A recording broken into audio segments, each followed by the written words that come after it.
That's pretty good odds. I'm just going to. Hey everyone, and welcome to Chef AJ Live. I'm your host, Chef AJ, and this is where I introduce you to amazing people like you who are doing great things in the world that I think you should know about. So today we're going to have a fabulous culinary demo all the way from, I believe it's Australia. It's really far. It's really early in the morning there. We're not going to just be showing you how to make samosas or how to make oil-free samosas or oil-free vegan samosas. You're going to learn how to make crispy, gluten-free, oil-free vegan samosas from the YouTube sensation Divya Singh. Welcome. I can't wait to see this recipe. Hi, AJ. Lovely to meet you. Thank you so much for having me on your show. Well, you're so welcome because people have been requesting you for a long time. And anytime there's Indian food, people go nuts. People love Indian food. But the problem for many people is it's generally uses a lot of oil. Absolutely. And I found the same when I was making the transition. I honestly never thought I would see samosas again in my diet. So we can be a little bit creative, which I have done after much experimentation. And I think I've come up with a recipe that hopefully your viewers would love. I know we are. Samosas are so good, but they are, they're not something that people eat a lot if they're really watching their weight or their health because of all the oil. Absolutely. And you're right. I think when I was eating the standard samosa, you'd stop at one and often you'd feel quite horrible. But with these, you can just go one after the other and have a whole plate of samosas if you like. And it's just fantastic. I know people that eat oil, they don't, whether they think it's healthy or not, they don't understand. Like it's so great when you don't, because like you feel better. You really do. Your skin is better and you get to eat just so much more food. Oh, it is. It's so true. And I think I could easily say that I almost eat twice as much as I used to. And often family members are just so surprised at how many sort of potatoes and rice and carbohydrates that I can eat. And it's great. And even after eating all that food, you still feel great. You still feel light. Yeah, you don't get like you do on Thanksgiving when you overeat, even if you do overeat on this kind of food. And Indian food with the emphasis on with the ingredients that are in Indian food, things like cauliflower and peas and potatoes, with all the spices, it just lends itself so well to this kind of cooking. It really does.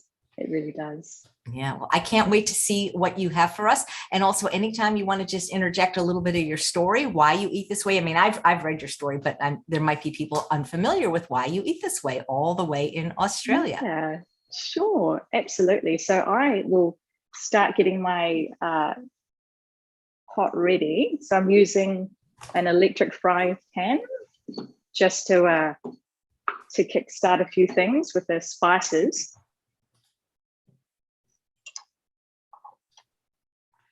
That's what makes Indian food Indian food. Yes, absolutely. The range of spices, which is very exciting. I think that's what people love about it the most. Okay.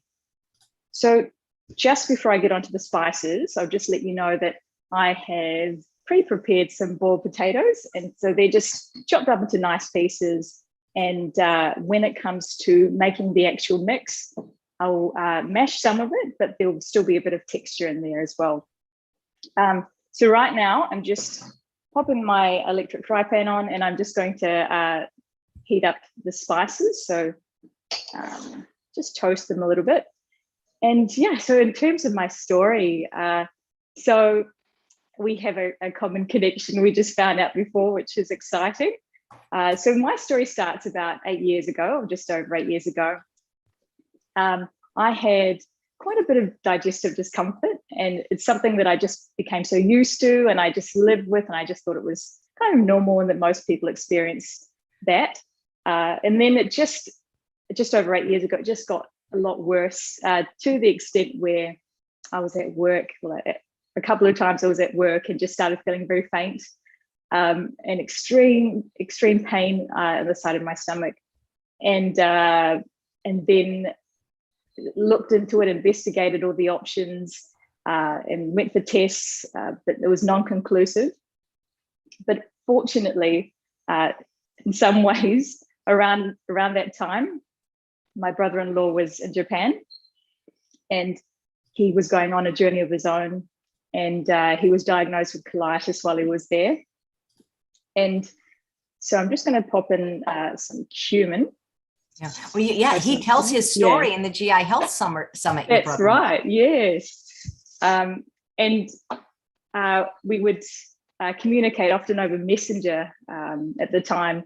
And things started to get a lot worse for him while he was there. And, basically, ironically enough, as he entered the hospital, it started to get worse. And then we went over there. My husband and I went to Japan. We went to Sendai. And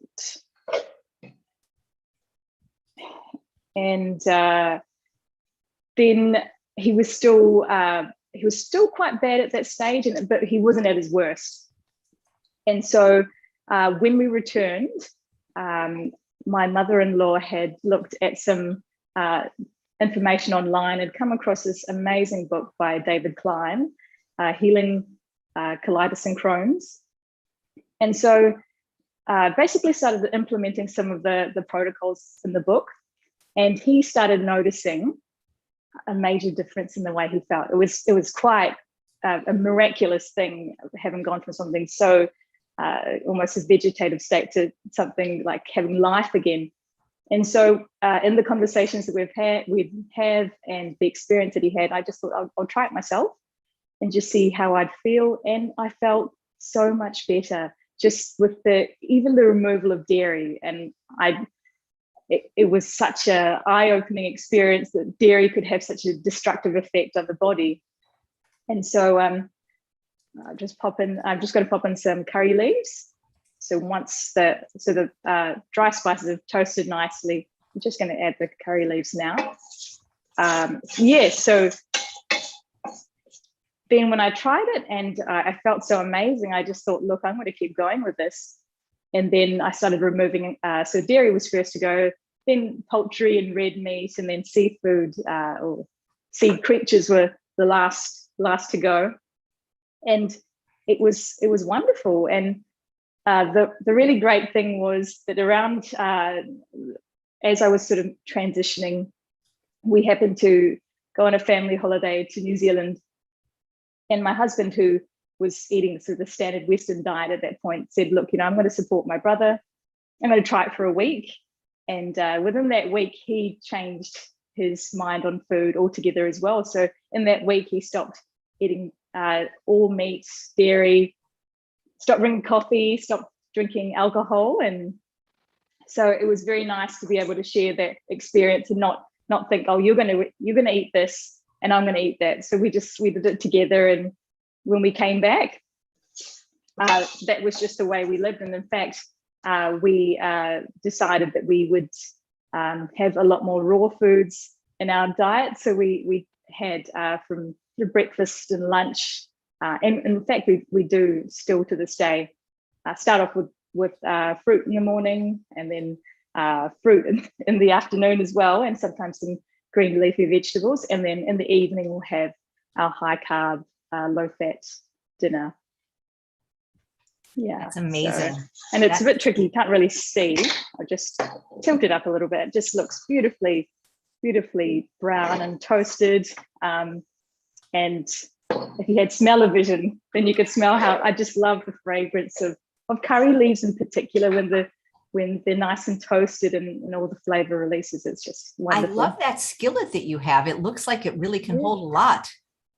Yes, I've had it for a wee while actually, and I haven't used it in I think about 7 years or so. So thank you for giving me the opportunity to pull it out, and it still works really well. Yeah. It's mobile. It's something that you can grill on easily, and the capacity is quite large, which is good and useful. Yeah. So after we've got the whole spices toasted, and then we've got the curry leaves in there that have just had a little toast. And then I am going to just chop up some onion in there as well. Just give it a rough chop. When did you decide to start your YouTube channel? I decided to give that a go probably I'd say about 4 years ago was my first video. In terms of creating content that I was really passionate about, I'd say probably about 2.5 years ago. And it's been fantastic. It's such an interesting experience, kind of just putting yourself out there. I've not only done recipes, but also videos on gentle parenting and things that are really important to me in my life. And it's great, and having that platform to share and knowing that you're connecting with people. There's just so many wonderful people that have reached out, and it's been a lovely experience engaging with sort of the international community. And recipes have just kind of put that to the next level, I guess, because food is something that is just so universal, and people just love food, and I certainly do myself. And when there's a recipe that especially that I'm proud of, I find that it gets a lot of reach, gets a lot of interest, and this is something that I've been kind of filing away and just saving for a special occasion. So thank you for giving me that special occasion by being on your show. But it's this one's quite in terms of the creative process and getting to where I got to. This makes it even more special. So is it any more difficult to make a healthy samosa than a traditional one? Good question. I'd say this version in particular is a lot easier because you've got the filling. The same process would apply to both. So you're looking at cooking out the spices and the vegetable components and then combining them together. But with the traditional variety, you've got to make the dough, you've got to roll it out, cut them into shapes, and then cut them into sort of semicircles rather, and then fill them and then fry them. So whereas the second part of the process is rice paper, of course, that's my hack, I suppose you could say. That requires no kneading or rolling out or anything like that. And then you simply, rather than putting it in a fryer, sort of one by one or however you do it, you pop it into the oven. So I cook, when I make a big batch, I'm making about sort of over 30 at a time. And so, of course, it's a lot quicker when you're just popping them into the oven. So next, I'm just going to pop these onions in.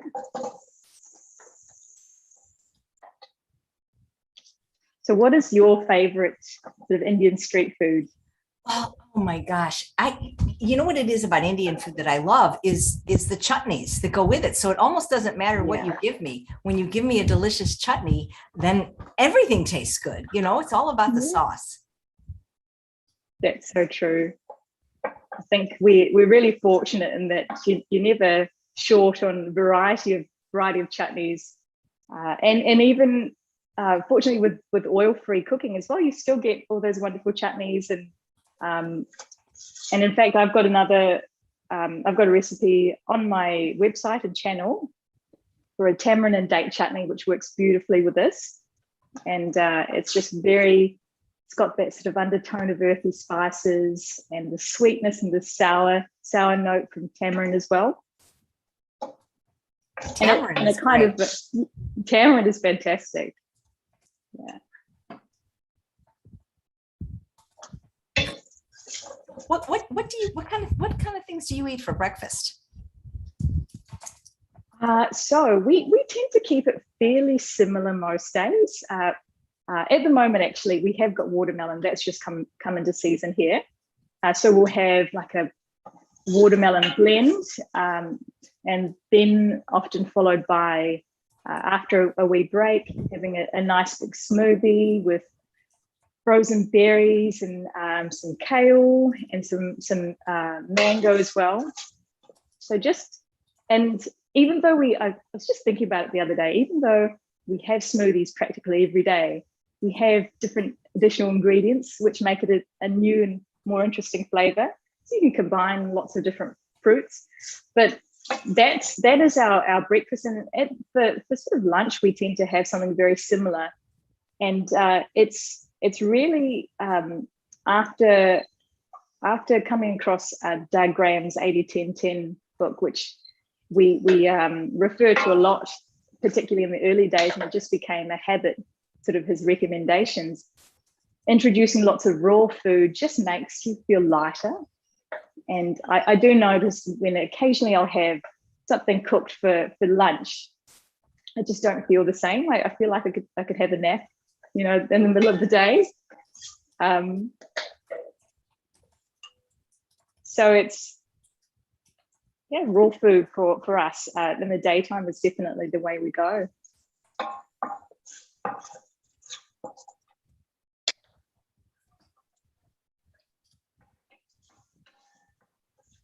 So the thing that you're cooking on, is that a non-stick surface or what is it?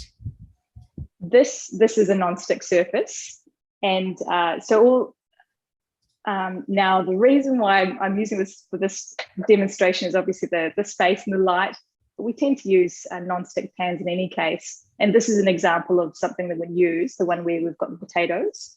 And so, yeah, definitely both. And with this one in particular, which I do, we've got a whole range with the same sort of surface. It's really lovely to kind of deeply caramelize your food, and then have the sizzle of putting water and having all the caramelized flavors uplift. And I mean, literally being able to sort of sear tofu, that's been really good with this.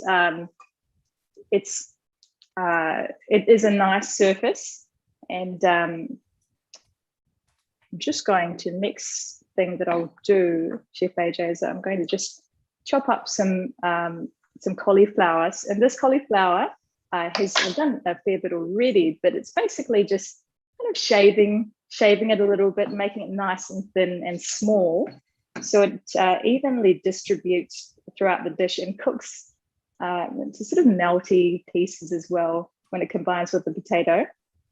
I'm just going to do, and when in terms of sort of my background, I'm of Fiji Indian descent, and there's what's really common in the culture is a lot of communal cooking. So if there's a wedding, there's like a birthday party, or even funerals, of course, the family and friends get together and they cook together. And and I was just thinking about the way how the way I use my knife is something that I've often seen at those family functions. You don't really use a board so much. You kind of you grab the vegetable, and as you're helping prepare for the large feast, you're just sort of slicing away, whether it's sort of okra for bhindi stir fries or whatever it might be. So I'm just going to pop this all in there, and I think I'll leave some of that off. Yeah, if you're used to doing it, it's okay. But for somebody that's never done it, it's not so safe. I agree. I remember saying that in when I first put the video together, because it is such an awkward thing if you have no idea how to hold your knife correctly. And it only works with a small knife rather. So you don't want to be attempting it with a huge sharp knife. That would not be safe at all. So I'm just going to pop the cauliflower in there. We have an Aussie watching named Mandy, and she wanted to know, where in Australia are you? I'm in Melbourne. Nice. Hi, Mandy. I mean, there's a few vegans in Australia. There's Spudfit, Andrew Taylor. He's lovely. Yes, we're friends with Spudfit. There's Sandy Pluis. I'm not sure how close everybody lives to each other. Yes. Sorry, who was in she has a blog, Vegans Cook Yummy Food. She's the one that invented the first potato waffle. Her name is Sandy Pluis. She's been on the show. Not sure where in Australia she lives. Okay, I've got to check her out. Yeah. Oh, Susan says, if a recipe calls for a 1/4 teaspoon cumin seeds, how much cumin powder would you substitute? And can you even substitute powder for seeds? That's a good question. I typically wouldn't. I find that for recipes, the whole spices actually have a different sort of depth of flavor. And when you're using sort of the powdered spices, they tend to be a bit diluted in the flavor intensity. So I wouldn't personally, if a recipe calls for ground spice, I wouldn't alternate. So if you can get a hold of whole spices, I certainly would. Yep. Do you use one of those things that a lot of the Indian chefs and cooks use? They're like silver and they have everything in their own little place. I don't myself, but my mum has that, and it's quite lovely. It's a nice place to keep all your spices. But I find it even with my mum's place as well. It's just when you're reaching for a particular spice, you kind of tend to mix them up together sometimes. So you will find the odd mustard seed and your cumin seed and everything like that. So I literally have sort of little containers of spices and I tend to I find that because I use so many different spices all the time, I need quite decent large containers because I'm using a fair bit of spice. So small containers don't really work for the amount of cooking that I do. Yeah. I recently had an Indian chef, Harshdeep Swami, on the show, and he used one of those things, that. and nothing was labeled. And I'm like, but how do you know what's what? You know? Yes, and yeah, it's true. What you find is that there's a slightly different tone of sort of beige or brown or yellow, and you just have a kind of a memory of where you've put the spice, and sometimes you just have to smell it to kind of realize that, oh, actually that's the cumin powder and not the coriander powder. Yep. There's a question if you ever use canned beans, like chickpeas in a can. Good question, and I do.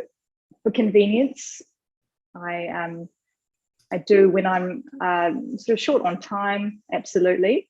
Try and find the variety that is low on salt as well, because often is the case with the canned legumes, there's a lot of hidden salt. But most of the time I do try and pressure cook a large batch. So probably, and I do a lot of batch cooking. So I'll make a kg of chickpeas at a time, just cook them until they're tender.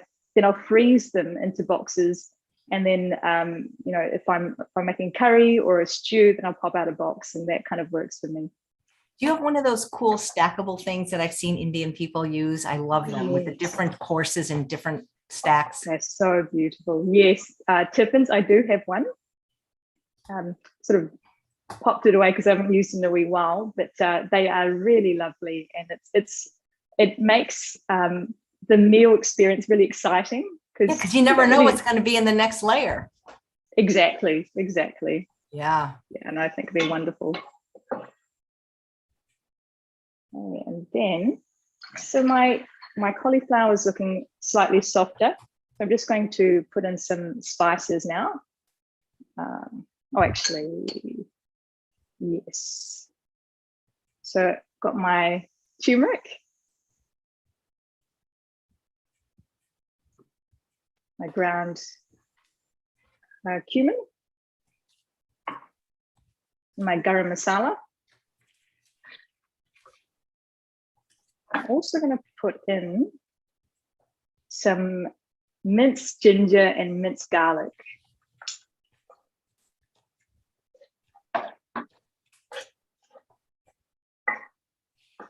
What's the plant-based scene like in Melbourne where you live? The plant-based scene, there is a really good community here, I have to say, and you kind of when there's an opportunity to get together, it hasn't been for a wee while. I don't know whether you're aware, but we've been in lockdown for an extended period of time.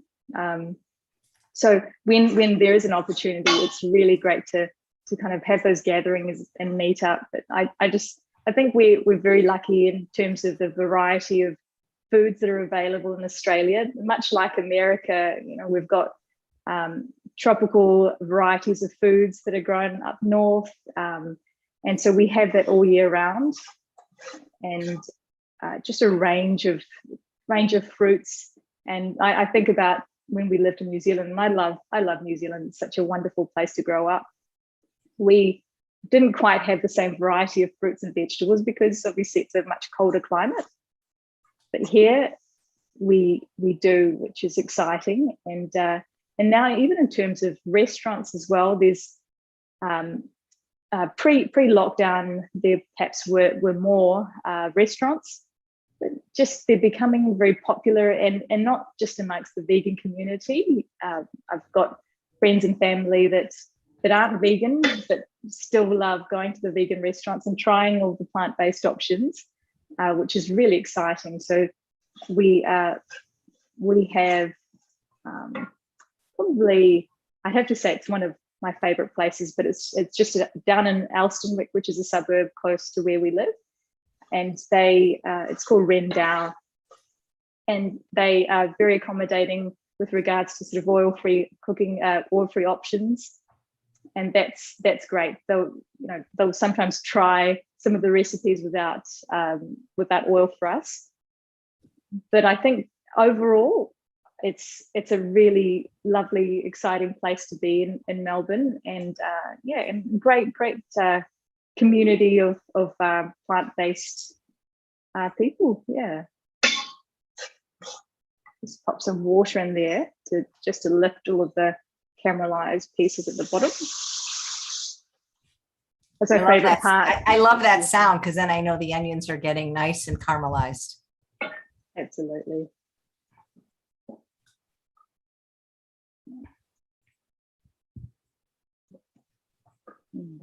I'll just pop in and a little bit of salt to taste. Now, Chef AJ, in terms of salt for yourself, people think I don't use salt because I'm so perfect, and it's not the case at all, because I have some products with salt. I grew up in a home where my parents were almost in their 50s when I was born. I was an accident, and they already had heart disease and heart attacks, and they didn't use salt, and none of my relatives use salt, and I never developed a taste for salt. And when you don't have something, you just don't like it. So, I mean, I don't have I'm not like morally opposed to salt, but I do know that for people that are really, really struggling with their weight, it can really be an appetite stimulant. But I don't have a problem. That's why I let people use salt on this show. I just don't personally, I like other spices better. What can I tell you?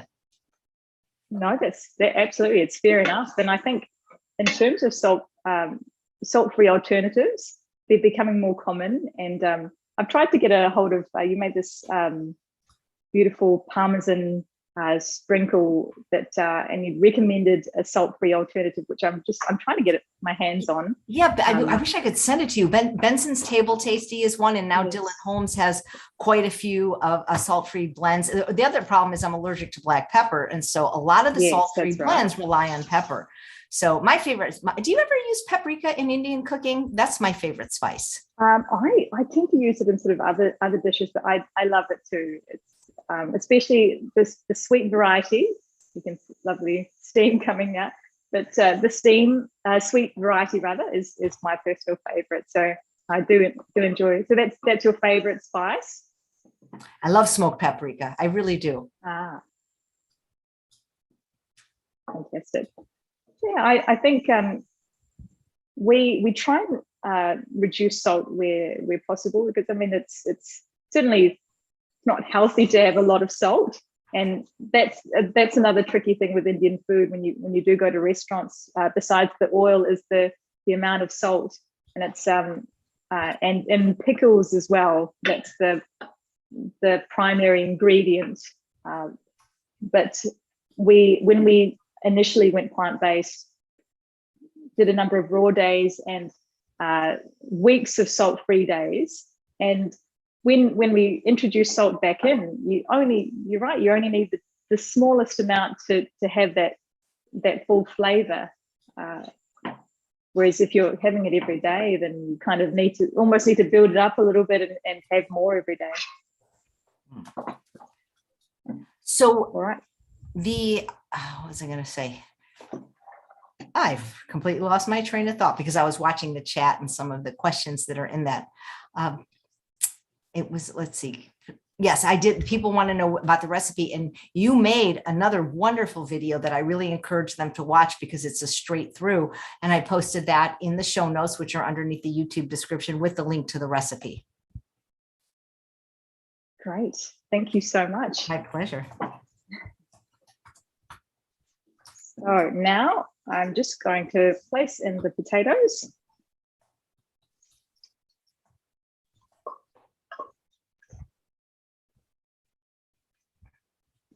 If you don't see the recipe in the YouTube show notes, sometimes you have to refresh, but it's there, I swear. I just put them there myself. Okay, and I'm going to place in the peas. So these are just frozen peas defrosted.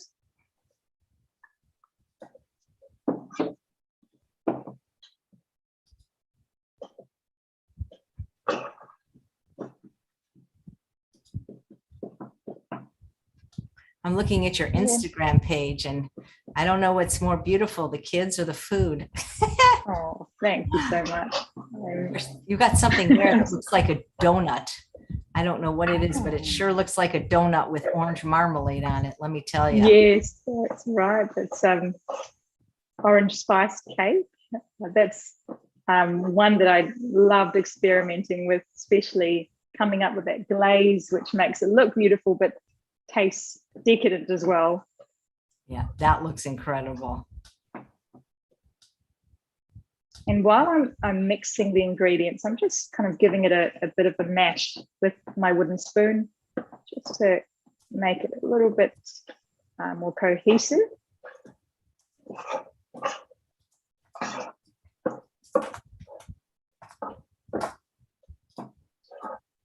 Is there a lot of junk food in India, like in the United States? Like, do you have 7-Eleven, for example? I mean, I know you're not in India, but do you hear about that? Yeah, that's a good question. I think when I first went to India with my husband, I think I was quite surprised at how popular McDonald's was, and other sort of fast food chains as well. They've got their own as well, but it's just becoming, I think, Western food in general is becoming really popular. But it's just, you kind of see it everywhere, really.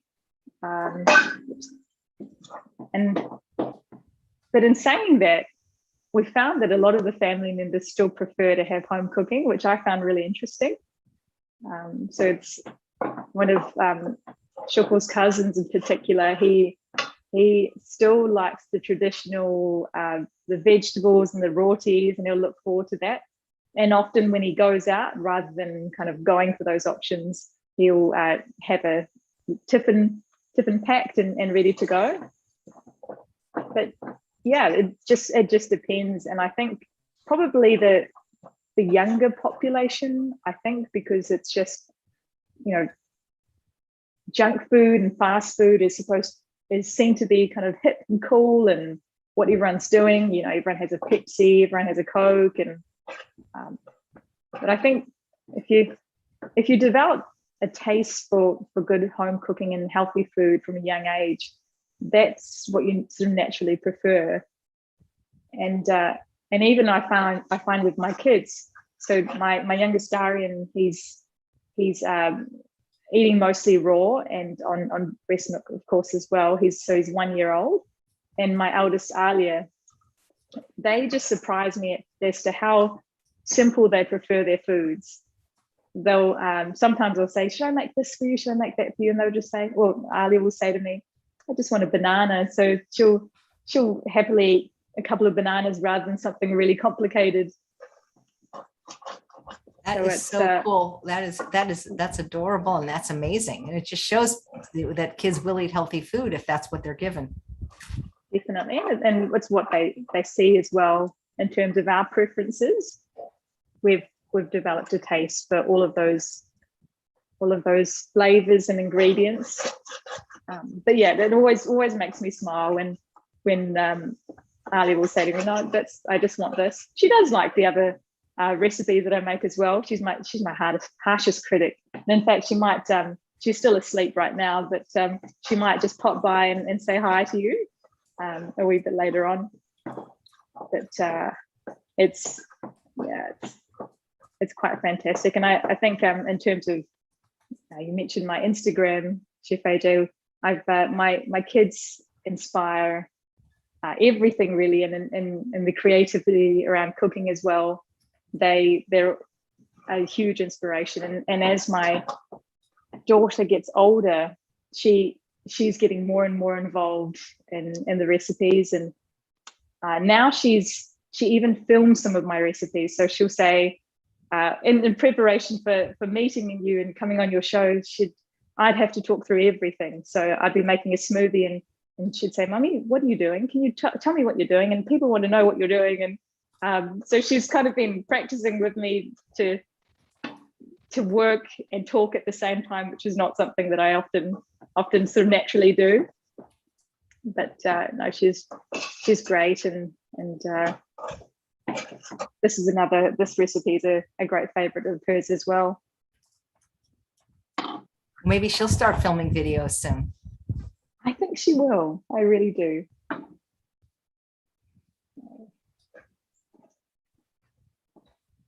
All right, so I'm just going to put this in.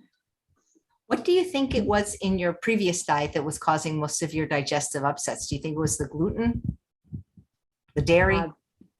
Both? That's a good question. I'd say the dairy, because I felt like, I mean, now looking back at some of the dishes that I would eat in particular, I was quite fond of baking.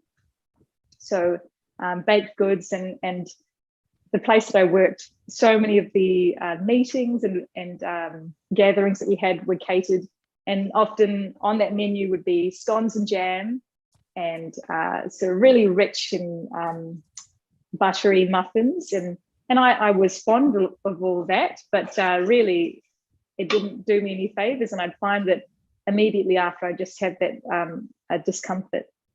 In terms of wheat, I found that I'm mostly gluten-free. I was completely gluten-free for about 2 years, and that's because of my daughter, who had a sensitivity to gluten through the breast milk, in fact. And when we realized that was the cause, I immediately stopped. And I found that in stopping for her, it was a great favor to myself as well, because then I realized actually gluten is causing a lot of discomfort as well, even of course after being plant-based, and especially nowadays where wheat is so highly processed, and it's probably quite far from what it was in the original state. And so having being mostly gluten-free now, it's a wonderful thing. And now there are so many gluten-free options available with ingredients, and if you want to have gluten-free bread, that's available as well. But yeah, I'd say, to answer your question, definitely dairy was the main irritant for me. Yep. Yet in Indian culture, dairy's almost revered, you know? It is, absolutely. It is in things and dishes that perhaps people wouldn't even expect. And when it comes to special functions, then the quantity of dairy that's added is even more. It's amazing to kind of enrich dishes and everything like that.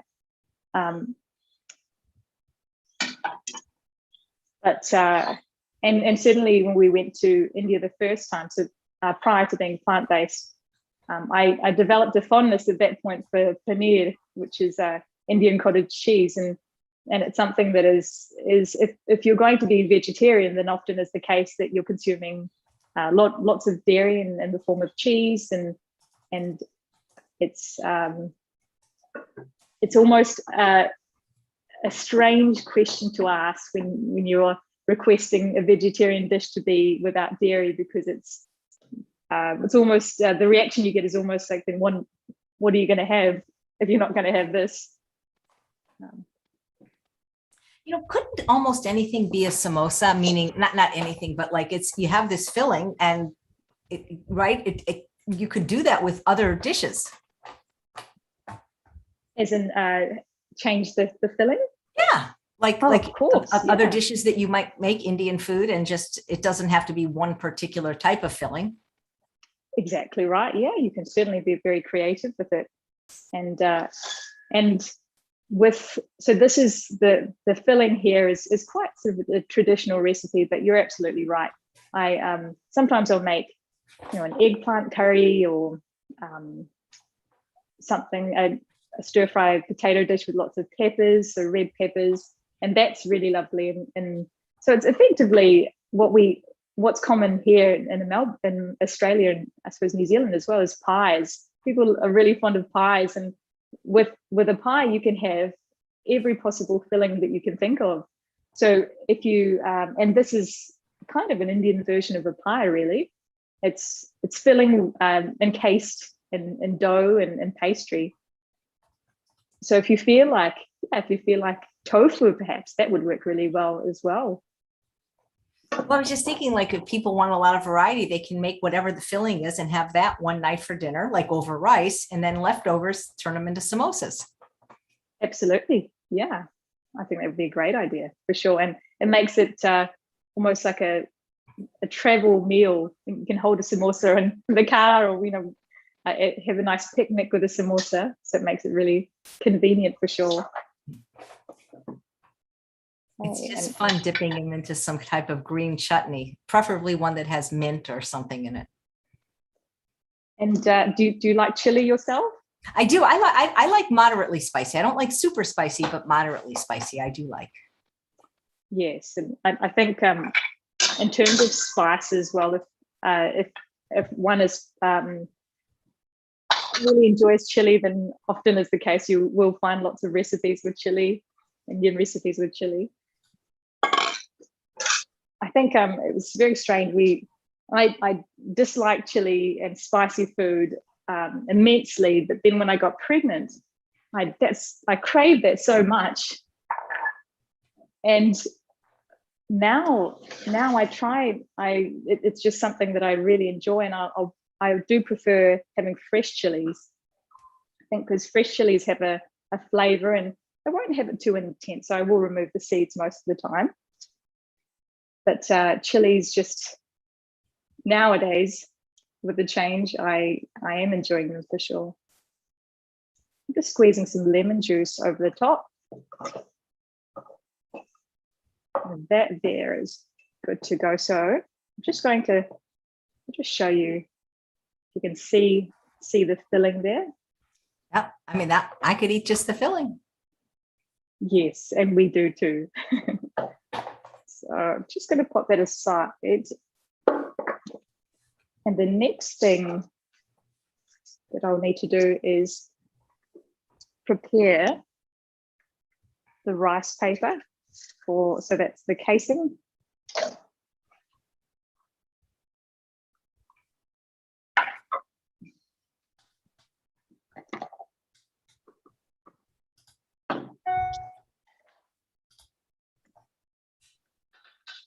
I've got some filling that is already cool, and you do need to ensure that the filling is cool before you start putting together the samosas. And in terms of preparing in advance, you can certainly do this in advance. I did this yesterday, but especially if you're kind of rushed for time, you can do that, and then it makes the assembly process really easy as well. So now I'm just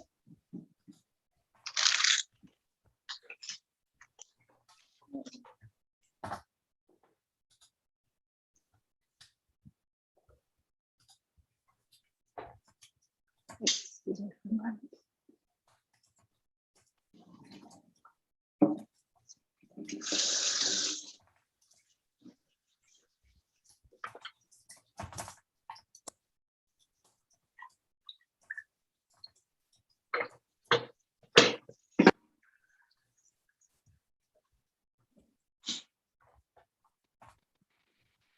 Just notice those herbs on your Herbs. table. Ah, yes. Yes, so that's a bit of coriander. So got that at the local market. So we are getting food deliveries, which is really great, just while things are in lockdown. And it's quite a different experience in the States, isn't it? Because you've not really had too much in terms of lockdown on your side. So you're based in LA, is it? I'm near Palm Springs now. 3 years ago, I moved out of LA. Yes. Have you at all through the sort of the COVID-19 epidemic, have you experienced much lockdown on your side? Just at the very beginning. That was like a year and a half ago. Yeah, but it's pretty open now. That's good. That's good. The my son was actually born in lockdown. He was born at home, and in a sort of a beautiful birth that we were intending to go to the hospital, didn't quite make it there. But so he was born on my daughter's birthday. That's very convenient. That was very convenient. Yes.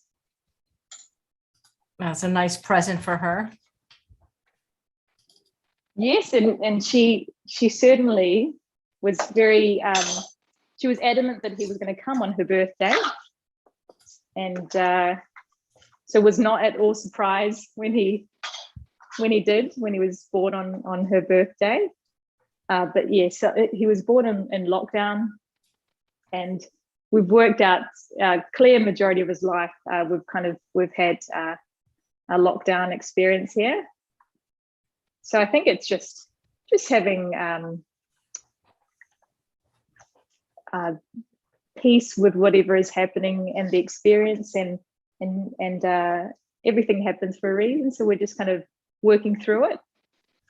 But I think it's certainly I think personally brought out the best of humans, and how kind and thoughtful they are in terms of reaching out to people that perhaps might not be doing so well. And yeah, I think it's brought out the best in people, definitely. Divya, Lenny wants to know, do you make your own garam masala? Good question. I don't personally. We've got a wonderful spice shop that's close to us that has wonderful fragrant garam masala, but you certainly could yourself. And it's just a matter of toasting a whole lot of sort of warming spices. So cinnamon, cardamom, pepper, cloves, and you can make it according to your preference as well. And so for yourself, Chef AJ, you'd remove the pepper, of course, and just so it is lovely. And if you've got a coffee grinder, is fantastic. So I wouldn't suggest that you use it for anything other than spices once you start using it for grinding spices, because the spices are very potent, but they're wonderful for grinding up spices. So I've just they can vary widely. They can taste different. They can, absolutely. Yeah. I mean, you can buy two different companies, in the States, McCormick and I don't know, one of the others, and totally different taste. Yes, that's right. So Lanny wants to know, what beverages do you drink? Oh, that's a good question. I'm a bit boring in that respect, because I drink a lot of water, and water sometimes with freshly squeezed lemon.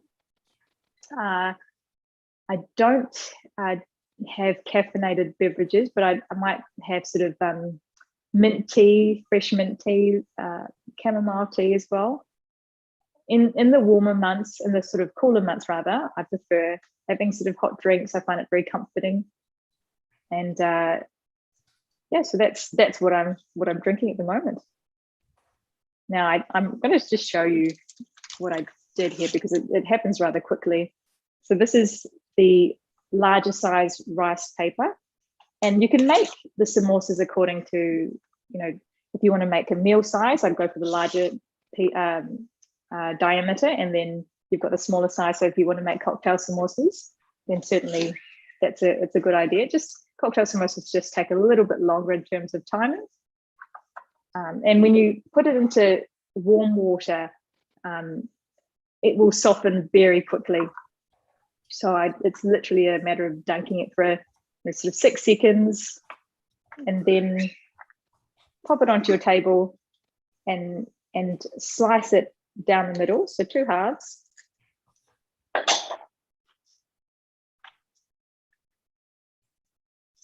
And in terms of the filling, I like to be quite sort of generous with my filling, so I'll put sort of a couple of good size spoonful, and then I demonstrate this in my recipe video as well. So it's a little bit, I'll see, hopefully you can see. So it's a matter of just patting it into a triangle shape, and then allowing enough room around the perimeter so you can stick the edges together, and you fold it over once and adjusting the shape as you go, and then one more time. The last bit is a matter of just sealing it off and bringing the corner pieces together, so you're left with a lovely shape like that. That's a perfect triangle. Thank you. The great thing with rice paper. You've done this before. Yes. You have I love your accent. You have a very calm, soothing voice. Oh, thank you so much. Very easy to listen to. I've made a few of these, and I think so the mix actually makes about 30. So once you start and you get into a rhythm of it, you can easily just keep going, and you can freeze them as well. Would you freeze them before you cook them or after you cook them? I freeze them after I've cooked them, but I'd sort of cook them partway through, maybe rather than the 25 minutes until they're very crispy, maybe about sort of 10 minutes. And then, yeah, with all the crumb coating as well, and then freeze it. I did that for my daughter's birthday, actually. She had made quite a few of those, and it does make it a lot easier if you've got a function on or gathering on a day, you can just pull them out, pop them into the oven, allow them to reheat and crispen up. And so the last thing we need to do while it's still a bit moist on the outside is just pop them into our cornflake crumb. So these cornflakes are gluten-free, of course. I didn't realize until I was looking into recipes that not all cornflakes are gluten-free. Which is weird because cornflakes are corn. Exactly. Corn is inherently gluten-free. Exactly right. And it is very, very odd that that's the case. And in fact, rice bubbles, so I don't know whether rice bubbles are sort of a common cereal in the States, but we have it here, and it's literally just rice, puffed rice. And that is sometimes not gluten-free. In fact, often it's not gluten-free. So you have to make a point to seek out gluten-free cereals that you probably expect to be gluten-free. I bet you could crisp them up in the air fryer. That would be perfect. Yes, definitely.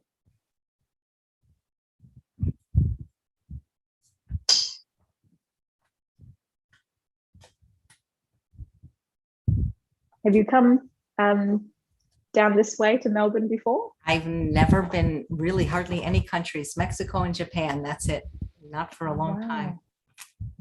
Yeah, it's definitely it's a wonderful place to visit, and I think here when all, oh my goodness, here's my little one. You want to say hi?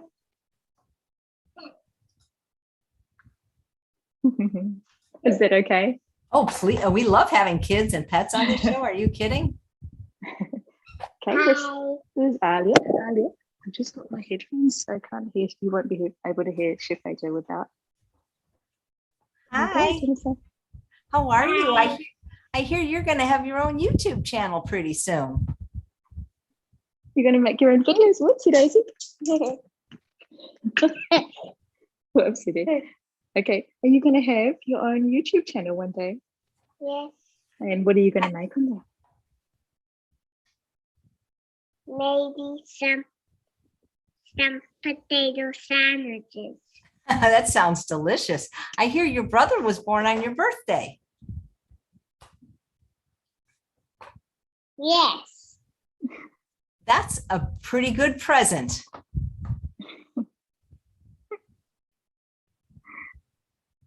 Definitely. What's your favorite food to eat?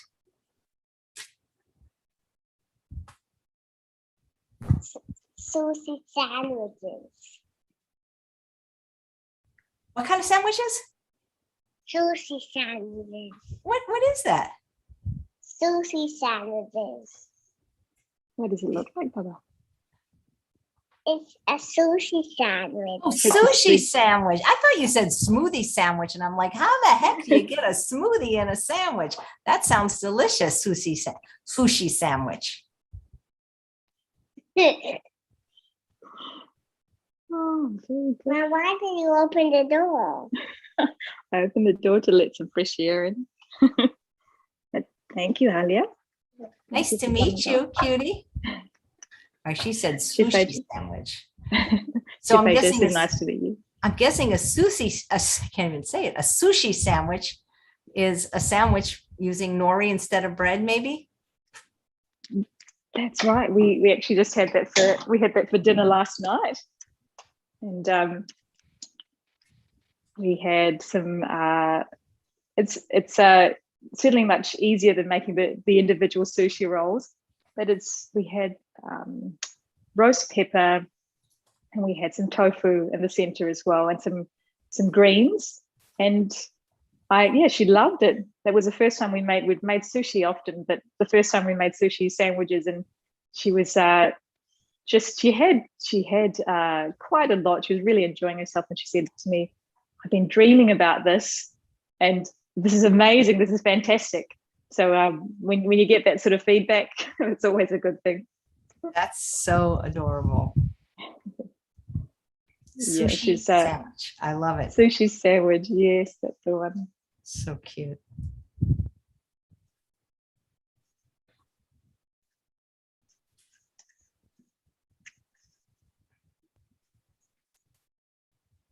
When you're putting the crumbs on as well, it's try and dust off the excess, or else you will find that it falls everywhere, and especially in the oven as well. But I found that these crumbs compared to, now I've experimented with sort of different flours as well in the beginning, but cornflakes, because they've already got sort of a toasted color and a nice golden color, and are of course toasted as before, they just give that lovely crunch. But of course, if you don't like or have an allergy to corn, you could try some other, perhaps some roasted rice or some crispy rice. That would work as well. Do you ever cook with millet? I have, and I love it. I've really enjoyed millet porridge. Yep. So, with sort of fine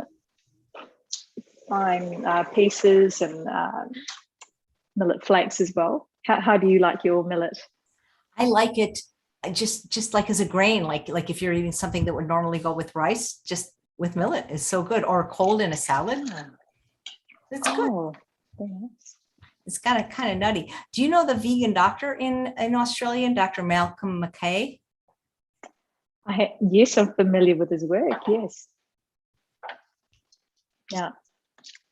Is he a fan of millet as well? Well, I don't know. I've had him on the show, but he is plant-based and he's in Australia. So you've got one at least. That's right. Yeah. I think my husband, so you met Shukul just before the show. He's he's a plant-based nutritionist. So he's met with a lot of the doctors and nutritionists, plant-based nutritionists in the area in Australia as well. So he's met Malcolm. So it's, and Malcolm and Jenny, they're fantastic. And he's often talked about their work as well. I'm just making some smaller ones. They're a little bit more fiddly, and of course you don't need quite as much filling.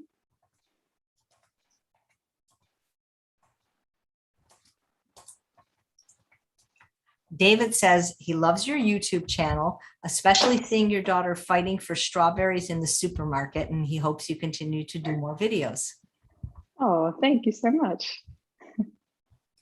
Guys, those of you that are watching on Facebook, keep asking for the recipe. It's been posted, but you can't see anything on Facebook. All the action takes place on YouTube, the chat, the recipes, the links. So please hop over to YouTube if you want to see everything. And here's a smaller version. Sort of a cocktail samosa type size, and they needed an even bigger size than the one you made. The first one, they need like an even bigger one. Like yeah, that would be cool. That would be very cool. Brenda's asking, are you going to bake them or air fry them? I am going to bake them. You could certainly air fry them. So when you're baking, about 180 degrees Celsius, so 355 degrees Fahrenheit, I believe, roughly around that. And just about 25 minutes does the trick. So just until they become nice and crispy. And if you like it extra crispy, you can, of course, do it for a bit longer than that. But, and I think certainly reheating in an air fryer is ideal, because with even your standard samosa, after it cools down, it does become softer, and it's about the sort of the crisp factor, really, the outside. So definitely give it a nice toast before you eat it again.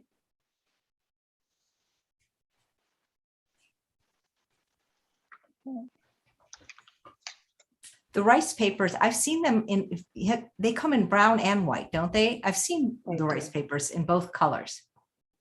Yes, and in fact, I was trying to source some brown rice paper, and that's a really good solution as well if you're looking for kind of a more whole foods option.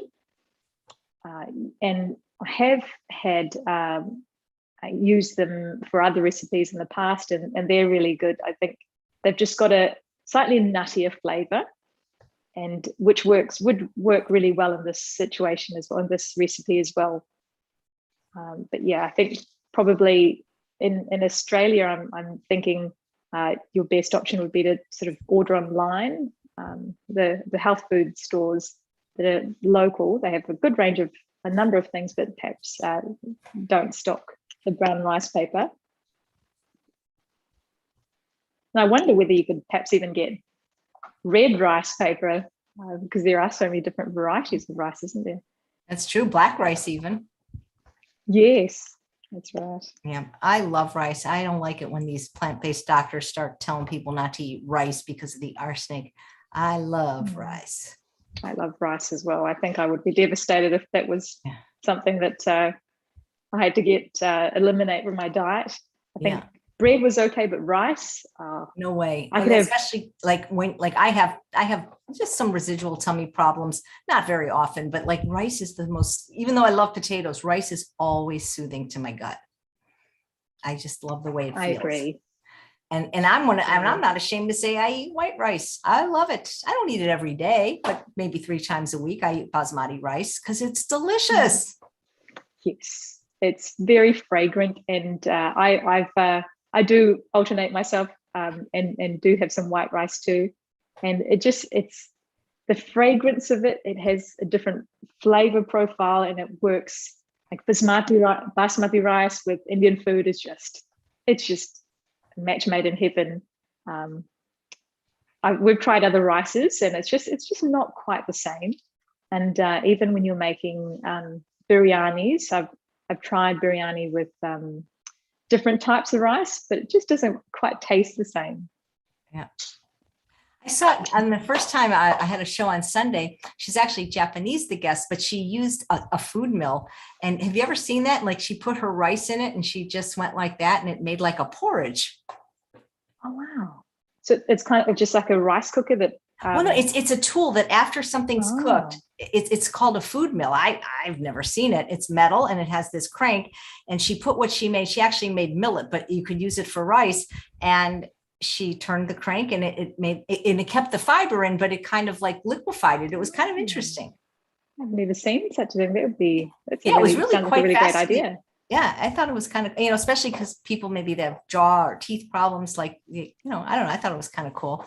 I don't know if I'll get one, but I like to know that it existed. Definitely. I think that's, very interesting. Yeah.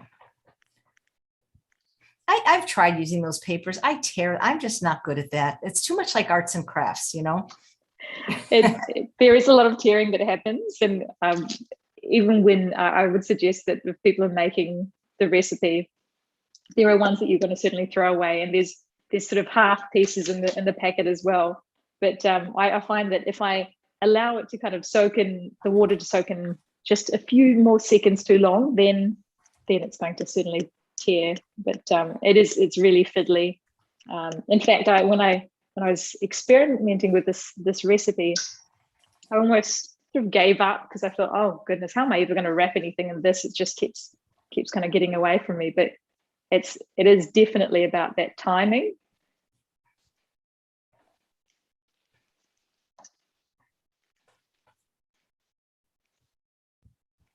Or like egg rolls.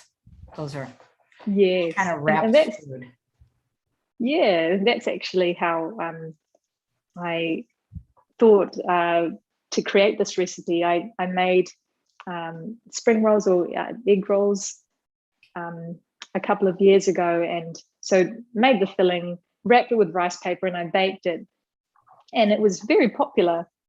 And in our family, in our house, and as well in terms of one of the videos that I created, and then I thought, well, what else can you wrap in rice paper? So I tried this one as well. And what I've seen actually on Instagram recently is that someone made like a seared dumpling using rice paper as well.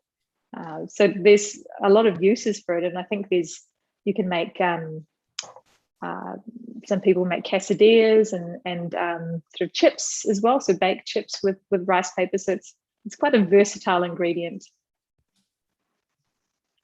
What's your most popular recipe on your blog or your YouTube channel? That's a good question. I would say probably that one, the rice paper, not the rice paper rolls, the spring rolls rather. That's very popular. And actually, dal is my dal recipe. So I made a chana dal recipe and created 3 different types of dal. So I watched that video. That was beautiful. 3 different ones. Yeah, so that's been quite popular as well. Humble dish that is brings back so many memories, but it's very nice that was well received as well. You think you'll write a book someday? I think I would. I think I'd like to. Yeah, I do enjoy writing, and when I get the opportunity, I'm through writing through reflections and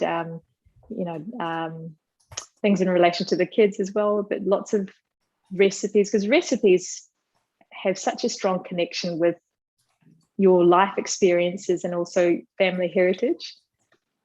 So I think even for the sake of my kids to look back on when they're older, I'd love for them to kind of understand the origins of certain recipes, because they're so unique. I think like Fiji Indian cuisine has its kind of own identity, really.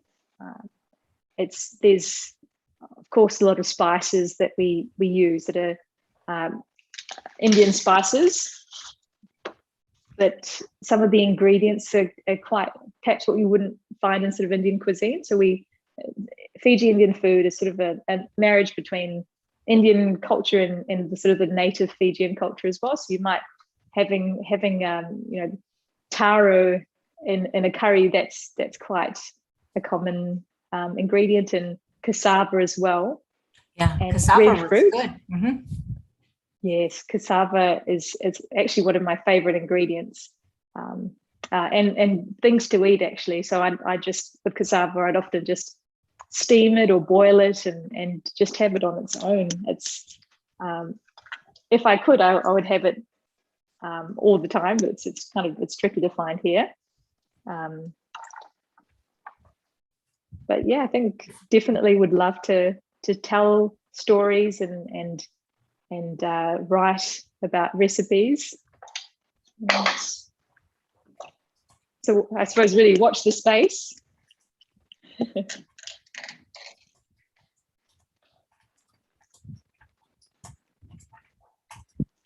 Question from Widwana. Do you have an alternative dal puri recipe?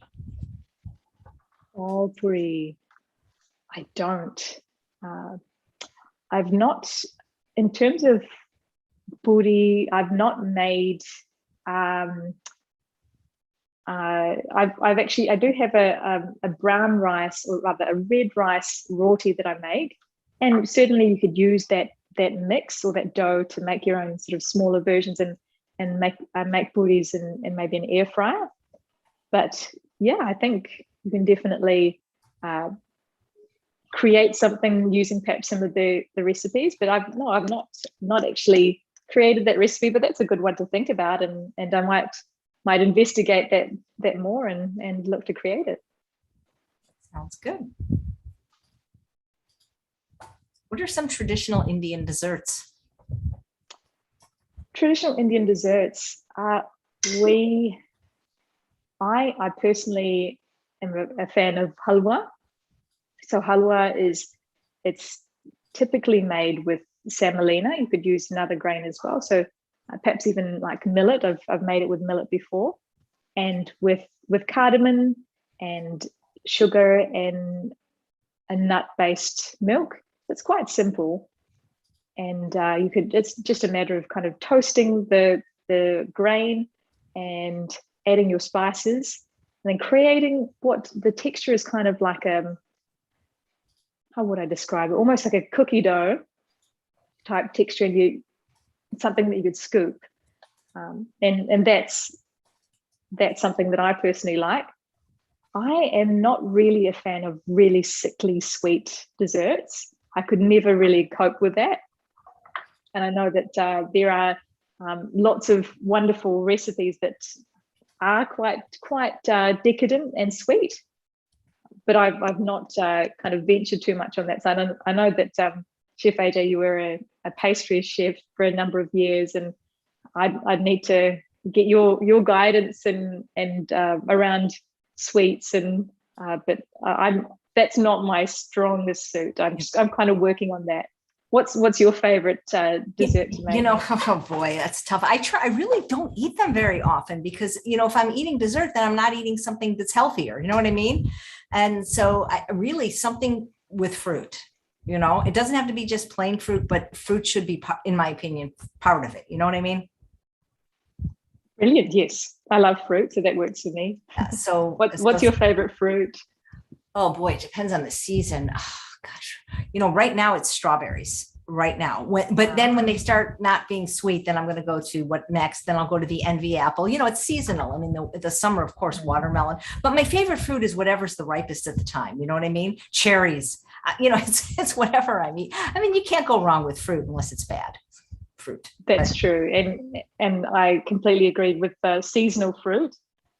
Sometimes we will crave mangoes in the off season and say, we'll try and source it, and off season mango tastes pretty ordinary. It just doesn't have the sweetness and the flavor. So but yeah, and in season fruits are sensational, and we're lucky enough at the moment, Chef AJ, to have watermelon, as I said before, and it's just so refreshing. Okay, I think I thought my favorite fruit. It's easier to answer what my least favorite fruit is, which unfortunately is grapefruit. I don't hate it, but it's not like, if I'm eating my last meal on earth, I'm not picking grapefruit, just so you know. And I'm not picking celery, and I'm not picking buckwheat. Those are like the three things that not my favorite. But I will know my favorite fruit is called the Sugar Kiss melon. It's a form. Okay, so it's like a cantaloupe, but you know how cantaloupes, they're sometimes good, they're sometimes not. This is a guaranteed sweet cantaloupe that's unlike any other. And they just started selling them at Costco. Before that, you could only get them in this really kind of shishi market called Gelson's, but it's called the Sugar Kiss Melon. So if I have to go on record, I'm going to say that's my favorite fruit. Sugar Kiss Melon. I've got to try that out. Yeah. Where is that kind of native to? Good question. I mean, it's easy to get in California, but man, and it was so great about like Gelson's, like they'll give you a sample of the produce so that you can try before you buy. And it's just remarkable. And I'll eat the whole melon. Like if I get a Sugar Kiss, I'm eating the whole thing. It's that good. So I'm going to vote for it. If you guys haven't tried Sugar Kiss, I think the season might be almost over, but they're incredible. I tried a sapote, a meme sapote for the first time. And that was interesting because it was unfortunately spoiled. So only half of it was good, but that tasted like eating, pumpkin pie. That was really interesting fruit. Oh, very nice. And do you like dragon fruit yourself? What kind of fruit? It's called dragon fruit, but I think dragon fruit, the beautiful pink is beautiful. It's funny. I've never had it fresh, but I've had it frozen, like into ice cream. It's such a beautiful color. It's lovely and vibrant. We really started eating it for the color, and the kids absolutely love that kind of bright pink color. That it's amazing that those sorts of colors exist in nature. But they are absolutely lovely and really quite a neutral flavor when you're having it on its own. But then it's nice to sort of mix it into other things and have sort of smoothie bowls and smoothies as well. We actually lived in Thailand for 4 months when Alia was just over a year old. And Thailand is just the mecca of delicious fruit. And you get a variety of fruits all year round. And when you've had, and I would imagine in California it would be very similar. In fact, my husband went to California and he said he'd never tasted a blackberry that was sweet before until he went to California on a sort of in the last couple of years. And it said, blackberries can be sweet. And when we went to Thailand, it was lovely to have that wonderful range of fruits, and the pineapple is something else, and the coconuts as well. They're pretty spectacular. So it's good to know that in terms of your dessert options, that fruit is the way to go. I try to. It doesn't mean that I don't eat other things, but I mean, I always think if I'm eating something else, I'll eat it with a lot of fruit, if you know what I'm saying. So if I'm eating like an ice cream or an ice cream made with fruit, I'll always, or even if it's like I make like these cookies called snickerdoodles out of dates and oats, I always make sure that there's an equal or greater amount of fruit with the dessert. Does that make sense? Absolutely. So I try not to just eat a candy cake or cookie. I try to eat like a lot of fresh whole fruit and then a smaller portion of whatever the dessert is. It's calorie density. It's just kind of like the way I'm trained. It's just like when I eat starch, I eat a lot of it, but I eat a lot of veggies with it. So that's kind of how I roll, Yeah. And I think definitely something about having fruit with a dessert just makes it a lot more enjoyable. It kind of just balances out the flavors a little bit.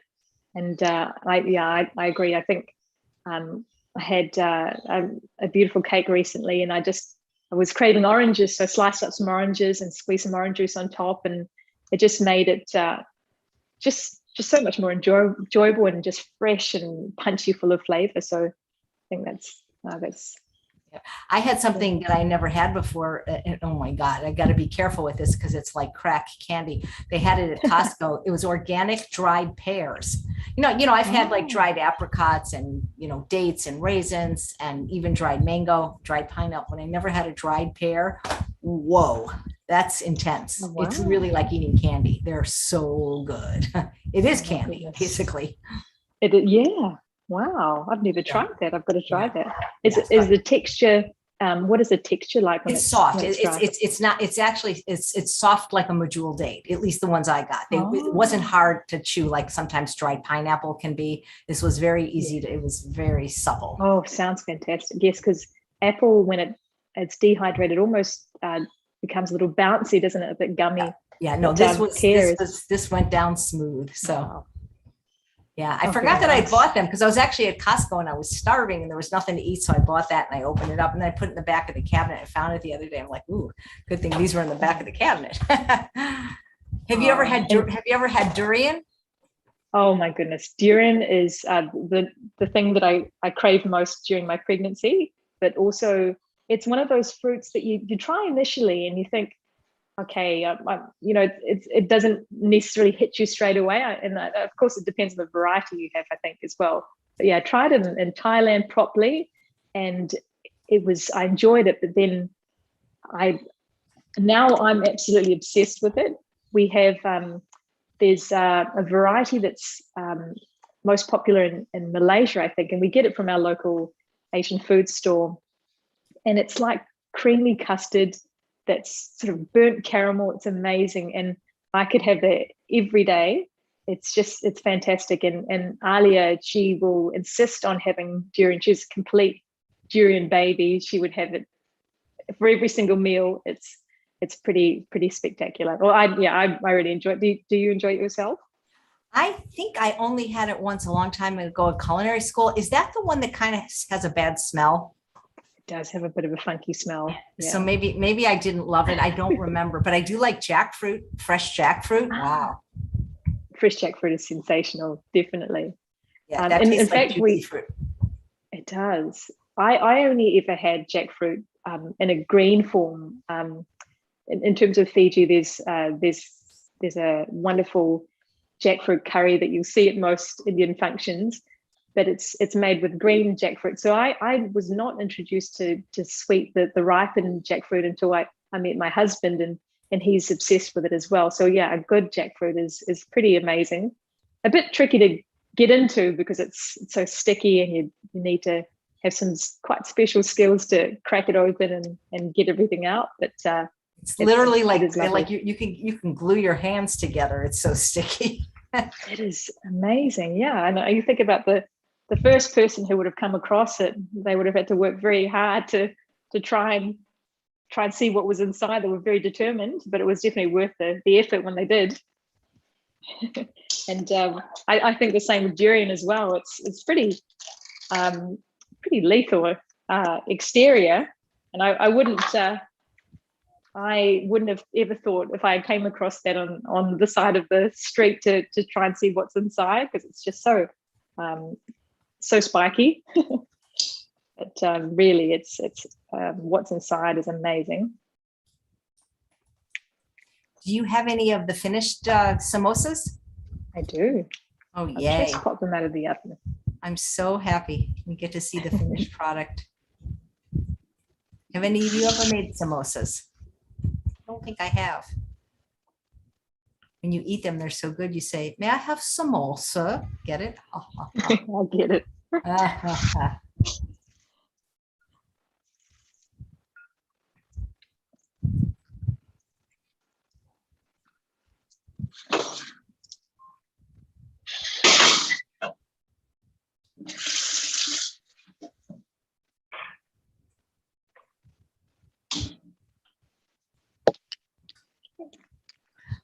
That is the finished product. A little bit of coriander at the top, nice and crispy.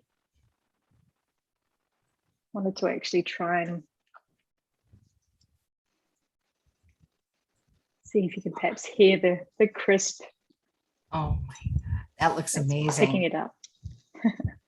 One of the viewers named Apple said she had to make 600 for a friend's wedding. Oh my goodness.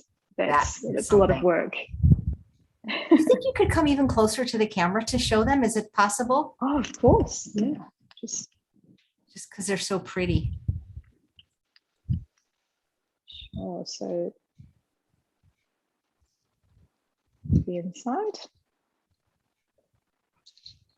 Almost like an Indian Pop-Tart. They But yeah, in fact, you could probably, if you like sweets, could fill it with something sweet as well. Yeah. It's just But so incredibly how creative all you wonderful chefs are with oil-free cooking. I mean, I don't know why anyone would use oil when they don't have to. absolutely, and I 100% agree. And I think if I hadn't tried it myself, I would feel like that oil was necessary, because we're just so used to using oil. And I think it's almost like a default where when you think, okay, the first thing I'm going to do when I create a curry or a stir fry is put oil in. But in fact, as you say in your videos, Chef AJ, all you need is a good pan. It's not about the oil. You need to have a good pan. And once you start, it seems like such an alien thing to add an extra ingredient, to add oil to something that doesn't add anything to the overall experience of the food. Absolutely. And the thing is especially for people that are trying to eliminate or decrease salt, all oil does is make you use a lot more salt. Absolutely. Yep. Well, this has been so much fun. Thank you so much. It's been a pleasure getting to know you and your story and your fabulous recipes. Thank you so much for having me. It's an absolute honor. And thank you for all the amazing work that you do and the inspiration that you give. Oh, that's so kind. Thank you so much, Divya, and to your lovely daughter and family. And thanks all of you for watching another episode of Chef AJ Live. Please come back tomorrow when my guest is a plant-based cardiologist, Dr. Heather Shankman, and she's going to talk about plant-based for your heart. See, you're plant-based for your tummy. People can be plant-based for their heart. No bad reason, right? Bye, Divya. Take care. Bye. Thank you, Chef AJ. Bye-bye. Oh, wait, we can't say goodbye. There's another kitty. Okay. There's another one. This is Darian. Hi, Darian. This is Chef AJ. Just over there. Can you see it over there? Hi. What a cutie. That's adorable. Aw. Oh, you got a banana for your breakfast. That's funny. He'd rather eat a banana. That's precious. Aw. Oh, thanks. You're up and wide. Take care. Thanks, guys. Oh, Take care. thank